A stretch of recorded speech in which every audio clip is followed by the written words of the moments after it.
Hey guys, how are you doing? This is Lynn. Thank you for joining me for Wigless Wednesdays, where today women are going to ask questions that were posed to us by men.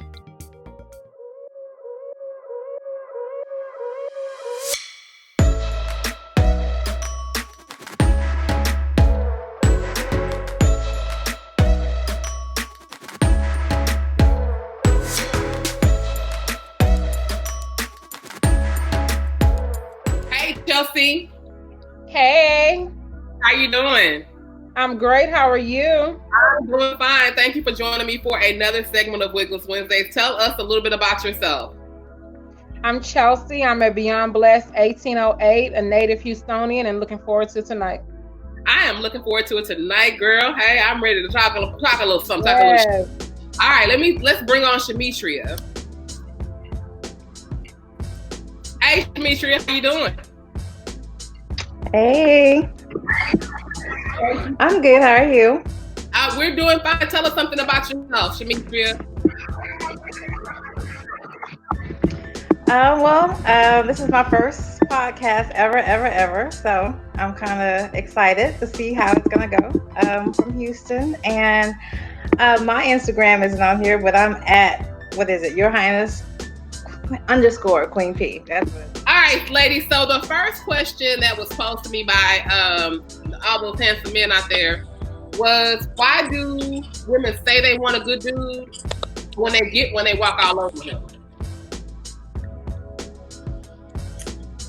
Okay, from my point of view, I think that sometimes women, they have they have an ideal of what a good man is, but in actuality, they want you to have good qualities, they want you to treat them right and all that, but I think sometimes you want a certain man with an edge still, at the same time you want someone who's a good guy, has manners, has respect, all that, but you also want a man with the edge. If you just have someone that's just too square of a good guy, I think that will run women off most times, because they're like, oh no, he's either too good or he's friend zoned or something like that, so I think it has to be a mixture. I don't think that you just want someone to just totally, everything is good and everything's by the book and they're just, totally in this circle and everything is good. You have to have a balance, I think. But I think that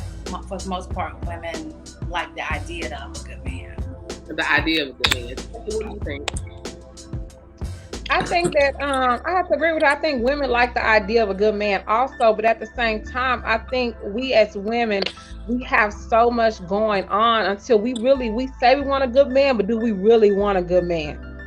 Because it's one thing to say what we want, but then it's another thing to act on it. So are we sure that this is what we really want? And two, it goes back to your foundation. If you haven't grew up with a good man or known what a good man is, how do you really know what you want? Are you basing it off your friends having a good man, or is it what you really want? So I think it's a little bit of mixture of both.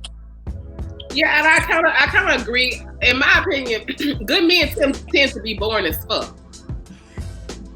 That's why they want that edge. The good men be boring as hell. Y'all gotta admit something about a man with a little fire to him, smack your ass and pull your hair tight. Somebody doing. It's something about it doing. To bring the fire. And so I think a lot of times for me, the good man is generally the one that's too easy. Yeah. And although women pushed over, you want right, and you have a limit. And I don't know, they say men like a challenge, but I want to say to a certain extent, certain women like a challenge as well, and they want a prize. They don't want somebody that's just so easy to catch and capture. So in my opinion, sometimes that good man just is boring. You want somebody that's going to stretch out and make your edges ball. There needs to be a balance, I think, some type of balance. Some kind of balance, like I want a good dude, but who can put me in my place when it's time to put me in my place. I don't want to always be the one that's running things. I want the man to run it and let me know that you may look like he's running it, but really behind the scenes he's the one that's running. Yeah, you want that leader. Okay, so why do women give their number to somebody that they aren't really interested in?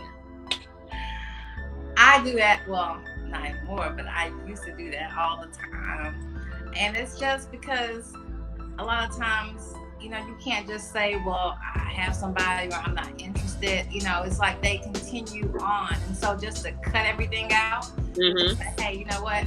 I'll give him my number and I can block him later. You know, so you already kind of got that planned already. I'll block him, I won't answer my phone or whatever. But I don't feel like going back and forth with him about why this or why that and can I do this. It's just redundant. So I think just to get it out of the way. Chelsea, why you give a man your number you're not really interested in? Because men are aggressive. When you out and about and they done had a couple of little drinks and they done bought you a drink, they become so aggressive. Like, come on now, dude. You only spend $4. We here, it's happy hour. And so you want all this here. Let me give you this number so you can go on about your business and I can go on and do what I need to do, move around. Because I don't got time. Because I want you to shut the hell up and get away from me. Right. Get out of my face. Push on, baby. All right. Hold on. Here's my number. And then later, like you said, I can block them or just not even answer the damn phone. But what happens is that you run into them at that spot a couple of months later. And look, you can't give them the wrong phone number anymore because they want to dial it right then. Right then. Remember, you used to give out the wrong number when people didn't have cell phones? But I'm telling them, like, hey,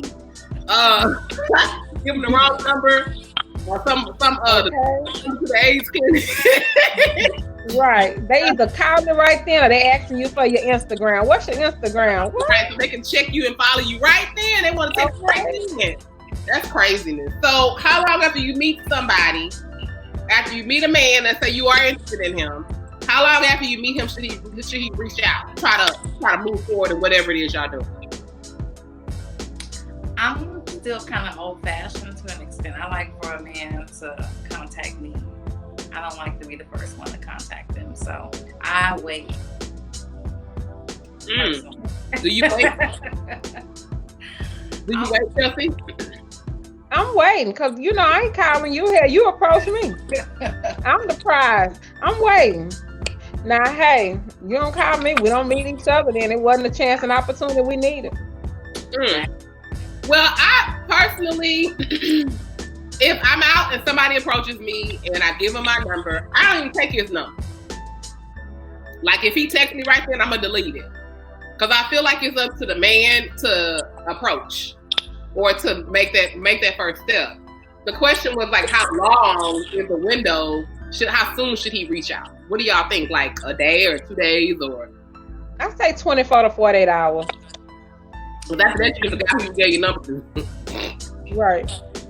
I mean, sometimes we used to be like, oh, he calling too soon, but it's like now things go so fast where you have to kind of narrow that timeline down because a girl, she been and forgot who you were. Me? Who is this? Yeah, I forget real easy. Okay, so since we're talking about dating and meeting people, are women, and I can't wait to answer this question, are women actually 100% single when they say they are? Some are. Some are. It's just according, because some people can be on a celibacy quest at that moment and not be talking to anybody. Okay. It's just, you just really can't tell. I think it's possible. Surely it's possible. Chelsea?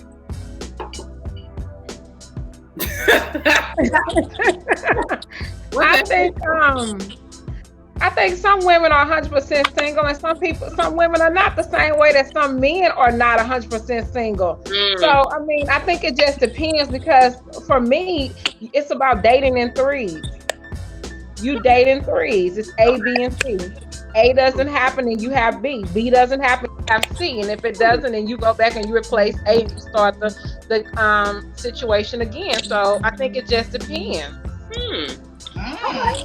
Well, I feel like I'm not 100% single right now. I'm not 100% single. There are at least about 4 or 5 different people that could cross that line for me not being single. And I'm communicating with them. I'm not sleeping with them all. I'm sleeping with one of them. But I'm not sleeping with all of them. But I'm not 100% single. When I say I'm single, yeah, I'm single, but I have options. And I think a lot of people these days, because we're so interconnected with, you know, technology that nobody's really by themselves when they say they're by themselves. Because you can find somebody pretty easily now. Yeah, I mean, that's interesting. I get that. I feel like sometimes too, when you do meet people, I mean, you have to already kind of know that this person is possibly messing with somebody or has somebody they're dealing with in some kind of way. I mean, that's just normal. I mean, it should be expected. I mean, there are some people who possibly don't have anybody. I mean, there's a few speckles of that in there, but for the most part, somebody's talking to somebody or entertaining somebody in some kind of way. Oh yeah, for real, because I'm entertained about 5 of them right now. But I only really one of them got my heart, and he probably not the one that should have it. But you know, it is what it is. Okay, so I don't know about that. Okay. Okay. So why do women, ladies? Why do we have such a hard time admitting when we're wrong and apologizing? Chelsea, you might have a good feedback on that.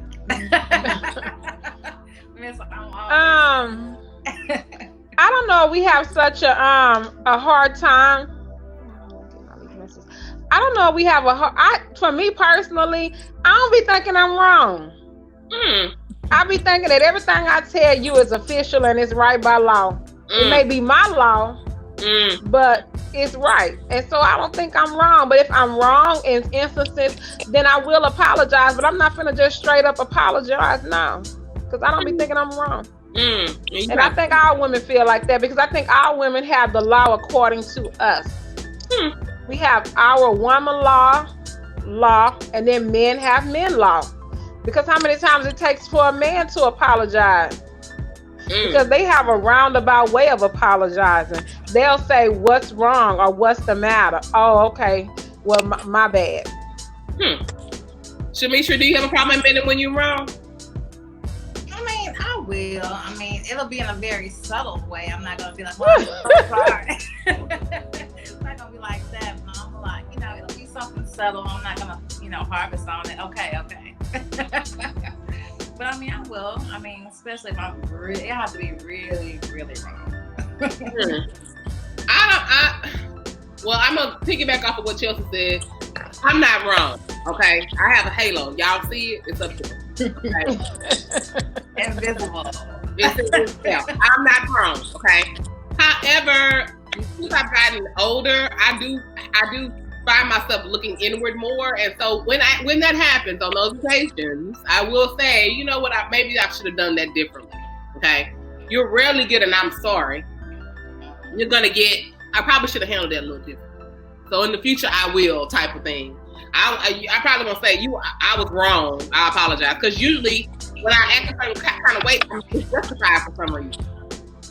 So if I act a certain kind of way, it's rooted in something that you did, either my past is rooted in something. So I'm gonna always say, well, you know, in the future, I'm gonna handle it a little bit differently. Maybe I'll do this next time. I'm not gonna say, you know what, I was wrong. I'm sorry. No, I won't do it again. Okay. So these questions are all over the place. So I'm just gonna throw them out.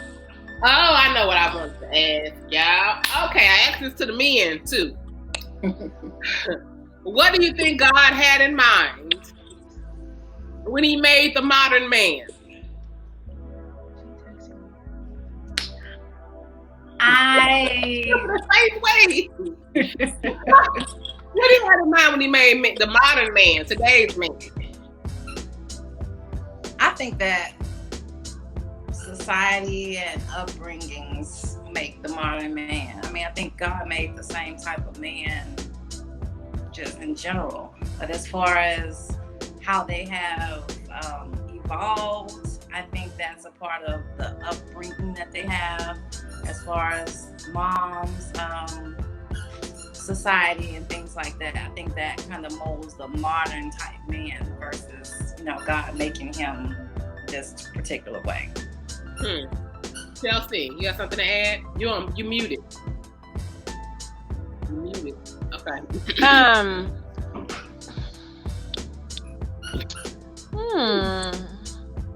I don't know. I think that I don't know. Come back to me on this one. I'm kind of strong. On that one. I answer it. I think God was making this modern day man, and He added a bunch of bullshit, a little trifling, he had a little unfaithfulness. He had just a smidgen of good. Okay. He added a whole lot of wandering eye. I don't know what he had in mind. I'm just being funny. I don't know what he had in mind. I often say that I feel like I was born maybe 20 or 30 years too late. Because I don't feel like this new man that we got out here trying to be the kind of husband that I want him to be. You know, they're all about getting some ass. At the end of the day, they're all about the ones that approach me or not trying to get on one knee. Okay? They want me to get on mine. I think it's really the way society and everything has changed. Like women and standards and our morals and the way we think now, our generation is very different than how we are. They're more aggressive, which men don't have to hunt per se anymore. Okay. The women have turned out to be more the aggressors. So that's changing the type of man that we see today, is because of how the women's approaches have changed. Right. I mean, I've said it before and I'll say it again.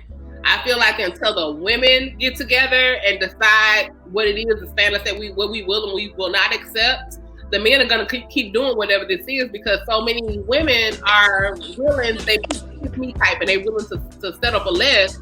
And so why would they give more if we're not crying that they give more? That's definitely true. And I just think that, like I said, the morals and the standards are just changing, and it's so different than when we came up and when our mothers grew up. It's just different. And so it's making the men less manly. You know, they step to you. They don't think about, when you said proposing to you, they want you to do, the proposing or coming to them or things like that. So it's just the way that the women now, their mindset, it changes the mindset of the men as well. Well, as long as I live, if man is waiting on me to propose, he's gonna be waiting. I mean, you see it on social media all the time. These women doing all these extravagant, proposals to men and stuff. It's strange, and I just think it's just gonna get worse as the generation, furthers and progresses. I mean, I feel sorry for my, daughter, looking at her future and how, the men will be once she starts looking for a husband. So I don't know. I just think it's just really gonna get to a point to where relationships and all that is gonna be it's difficult now. It's gonna be very difficult, I think, in the future. I hate to now I'm gloom and doom, but I really agree with you, because it's like, it seems as if being one-on-one, the concept of being one-on-one doesn't exist anymore. Well, I'm not gonna say it doesn't exist. I'll say it exists less often than it did, because people have so many choices. And like you saying 5 minutes ago, I got 5 different people I can choose from, and that's the truth. I don't want them all, but they there. It's accessibility, now everything is so accessible now. You can talk to people and see people on social media. I mean, you have so many options and ways to reach people now than what you did back in the day. So when it comes to relationships, let's kind of talk about relationships. Once you get into relationships, why do you think women or even men? I know some people, some of us have had experiences where we hear about men being in these situations as well, not just women. So I want you guys to answer from both aspects, both sexes being involved in this type of relationship. Why do you think women or men in physically abusive relationships stay so long? We can say men too, because I know a couple of men that like that. I'm not gonna say Lord Jesus. Oh yeah, they like it. Oh, they like it. You was messy. Okay, I'm messing up. I know a couple of men that get their ass tagged. So why do you think that people, I'm gonna say people, pay in physically abusive relationships, as long as they do. Anybody want to take that one? I think they get complacent. I think you get comfortable, you get complacent, and you're afraid of you've grown accustomed to this toxicity. And so for you to get out of it would be meaning you have to learn something new when you've learned to deal and cope with this toxicity. So who wants to learn something new? That's just like if you've been in a relationship for so long, you kind of stay in it, even though you know that it's not going anywhere and it's constantly hitting this brick wall. But do you want to get out and relearn somebody new, or do you want to just keep hitting this brick wall because you're still there? There's a fear as well. Like for me, I wasn't in a physically abusive relationship. I was more emotional and psychological abuse that I experienced with my children's father. Yes, nigga, I said it. Okay. It was more psychological abuse. But it's a fear that exists there. Like for me, I was like, damn, I got 3 kids. What man don't want to marry me and be with me with these kids? You know, I done been, and I got a little, at the time when I was going through this, I had a little baby, a newborn baby, okay? I got a baby. Who gonna want this? And so it was mental, but it was fear about moving forward, okay? And then in another situation I was in, I just feel like he just like getting his ass paid. Because clearly, why would you stick around somebody who's gonna be so much? Like, how is that healthy? That's toxic. Like what Chelsea was saying, it's toxic behavior. If you let somebody physically abuse you, that is toxic behavior, and that needs to stop if you're gonna stay in whatever it is that you're in. Shametria, do you have anything to add? I just think the main thing that a person has to have in order to get themselves out of a situation like that is you have to have courage. If you don't have courage, then you can't make that change. And if you don't have that courage to be able to step out, make that change, and do something different than your norm, then I think that you will stay in it. And having courage, it also means like having courage means overcoming that fear and accepting that there is something better out there, or could be something better, or at least nothing worse than what you're going through. Yeah, you just have to have that strength to be able to say, hey, I don't know what the future holds, but I know this is not what I want to do. Not it. Exactly. And then you have to be tired. You have to be tired. I often hear people say, I didn't leave until I was tired. So even though you in a domestic or a physical or abusive or whatever kind of relationship it is, and it's not helping you grow, but you're not tired, you're going to continue to remain. You have to be tired. You have to say, okay, look, I cannot do this anymore. I got to move forward. This is just not for me. But some of these men are so lazy that they've gotten, and women too, they've just gotten just accustomed to it, that I could be here, get beat up, and then go to my side piece. The side piece is evidently providing something that what you call it, TKO, Sugar Ray Leonard, Mike Tyson is not providing. The side piece is actually must be providing some kind of happiness and joy, because if not, you'll be sitting there happy to get your ass beat every now and then. And I'm gonna go ahead and end this question because I'm gonna start telling on myself. Okay.